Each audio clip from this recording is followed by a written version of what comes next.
তুই সুমাইয়াকে দিয়ে কেন ফ্লোর মোছাচ্ছিস? বাড়িতে কি অন্য কোনো কাজের লোক নেই? তোমার এই সামান্য কারণে আমার ভাইয়ারা ভাত না খেয়ে উঠে এসেছে। এই তোর ভাইরা কি কচি বাচ্চা নাকি যে পাশে বসে খাওয়াতে হবে? কি ব্যাপার মা, তুমি কেন ফ্লোর মুছছো? শ্রুতি, শ্রুতি। হ্যাঁ কি হয়েছে বলো? আমি ভাইয়াদেরকে খেতে দিয়েছি, ওদের পাশে না থাকলে ওরা খেতে পারবে না। যা হয়েছে ওখান থেকেই বলো। এই তোকে আমি ডেকেছি না?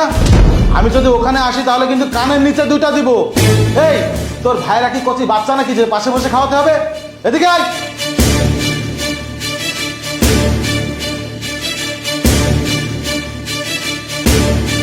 কি ব্যাপার কামরুল, তুমি আমার সাথে এমন ভাবে কেন ব্যবহার করছো?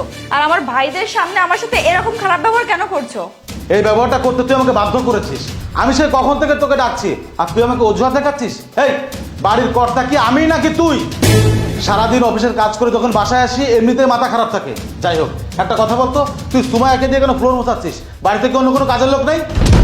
সুমাইয়া কেন ফ্লোর মুছছে সেটা তুমি আমার কাছে কেন জিজ্ঞেস করছো? সেটা তুমি সুমাইয়ার কাছেই জিজ্ঞেস করো। আমি সুমাইয়ার কাছে অনেকবার জিজ্ঞাসা করেছি, কিন্তু আমার কোনো কথার উত্তর দিচ্ছে না।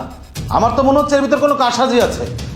দেখো কামরুল, তুমি আমার ভাইদের সামনে আমাকে অপমান করছো, তাতে আমার কোনো প্যারা নেই, কিন্তু সুমাইয়াকে নিয়ে আমাকে যদি এখন বেশি কথা শোনাও তাহলে কিন্তু কাজটা ঠিক হবে না। এই তুই কি আমাকে ভয় দেখাচ্ছিস নাকি? নাকি তুই ভুলে গিয়েছিস যে তুই আমার বিয়ে করা স্ত্রী? বিয়ে করা স্ত্রী বলে কি আমি পচে গেছি নাকি? যখন যেটা বলবে সেটা মাথা পেতে মেনে নিতে হবে। কারণটা কি? দেখ শ্রুতি, তুই কিন্তু ছোট্ট একটা বিষয়কে টেনে অনেক লম্বা করে ফেলছিস। তুই যদি আমার মেয়েকে আগে থেকে ফ্লোর মুছতে না বলিস তাহলে কেন ফ্লোর মুছবে? কারণ গতকাল রাত থেকে তোর গায়ে জ্বর। আর সুমাইয়া যদি নিজের ইচ্ছায় ফ্লোর মুছতে যায় তাহলে তো আমি ভেবে নিব যে তুই ওর প্রতি কোনো খেয়ালই রাখিস না, কোনো দায়িত্ব কর্তব্য কিছুই পালন করিস না। হ্যাঁ, তুমি যদি এটা মনে করে থাকো তাহলে আমি এটা করেছি। তুমি যা খুশি তাই করতে পারো। তোমার এই সামান্য কারণে আমার ভাইয়ারা ভাত না খেয়ে উঠে এসেছে। ভাই চলো তো। এই দাঁড়া, তোকে এখানে যে কারণে ডেকেছি তার সমাধান না হওয়া পর্যন্ত তুই এখান থেকে এক পাও যেতে পারবি না। আচ্ছা কামরুল, তুমি কি বলতে চাইছো একটু ক্লিয়ার করে বলো তো। এই সুমাইয়া, তুই কথা কেন বলছিস না বল? তোকে কে ফ্লোর মুছতে বলেছে? এই মেয়ে, তোর কাছে আমি কিছু কথা জিজ্ঞাসা করেছি, উত্তর দিচ্ছিস না কেন? নাকি তোর গায়ে হাত তুলতে হবে?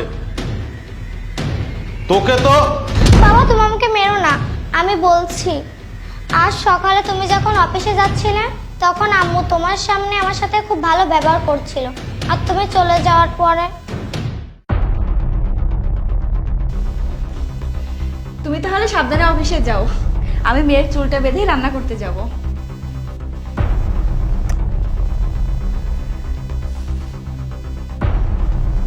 এই শোন, আজ থেকে তুই বাড়ির সকল কাজ করবি, যেমন ফ্লোর মোছা, থালা বাসন ধোয়া, বাড়ির আঙিনা পরিষ্কার করা।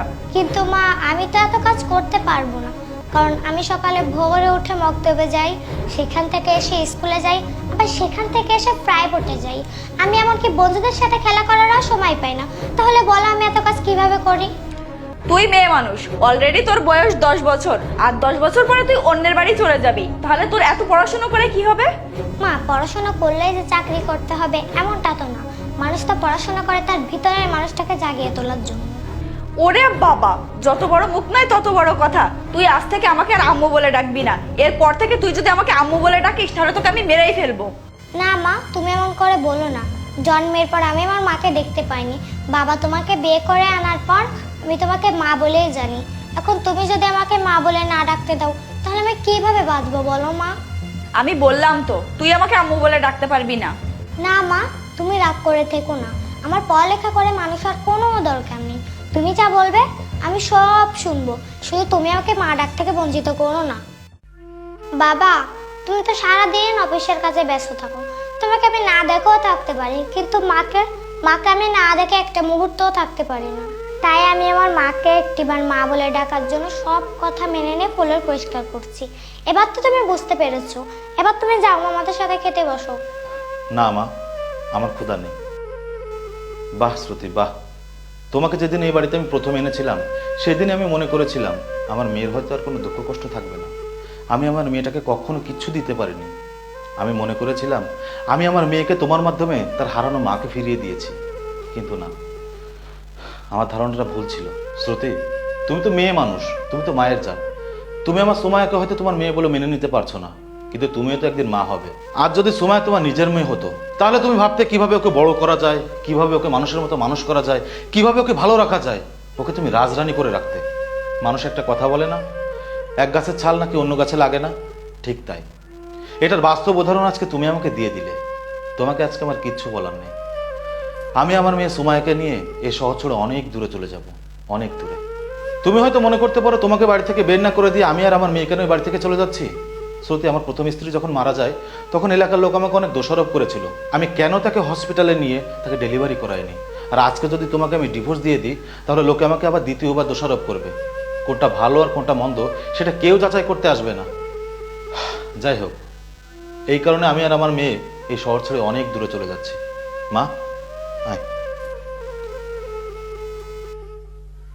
কামরুল, দাঁড়াও। আমি আসলে বুঝতে পারিনি, তুমি আমাকে ক্ষমা করে দাও। তোমাকে ক্ষমা করলেও তোমার সাথে একই ছাদের নিচে আমি থাকতে পারবো না, কারণ তুমি যে অপরাধ করেছো সেটা আমার হৃদয়ে দাগ কেটে গেছে। শত চেষ্টা করলেও সেই দাগ আমি মুছতে পারবো না।